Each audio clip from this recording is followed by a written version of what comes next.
Sa nagulong. Gulong niya dito. Una ko nakulong. Okay? Itong kwarto mismo.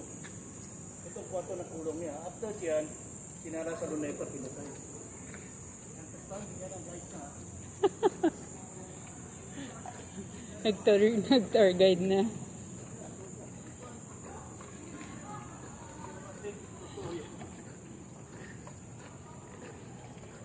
Sorry, kita mo tuloy si Miley, walang bayad yan.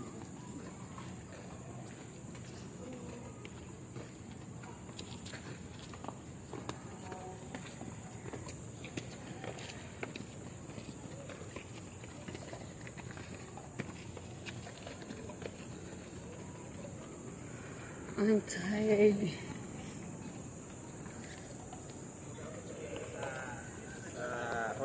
Yan. Story yan ha.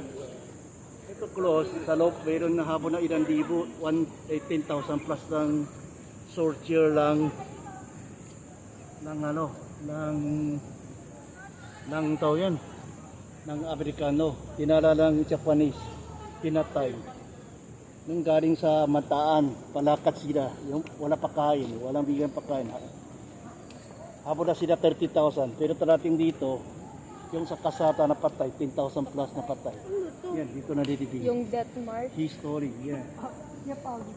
Second war, yung suntarong ng Amerika na, di ba Japanese na pumunta dito? Yan, pinatay sila, 10,000 plus. Dito? Tapos sa baba naman, yan, pinakay yung mga tao sa loob. Tapos open yung gate, tineta dito sa loob. Pinatay yung mga sortier ng Amerikano. Hapon din na ilang libo na dito sa baba. So isang tao yan. Yung ano yan, kulungan. Pero yung tubig, galing sa Pasig River, pinapasok yung tao. Tatanggalin yung mga gate, yung tubig ng gate. Papasok, patay na sila rin. True story rin, ha? Mabasa kayo. Ano na pag mo ng Arabic history for tas Lego education ako po. Lego. Yun mo, hindi, basahin mo muna para alam mo yun. Yan ang history para alam mo yun. Kwento mo yun. Oh, kumunto, pero mas maganda, basa mo lang. Tingnan mo, isang basa lang.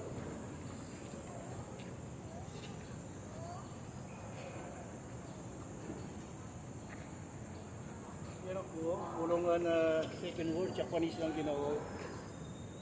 Mga Amerikano soldier doon na rin na nakita. Tapos yung Pasig River nasa likod, di ba? Yes, patay na sa loob.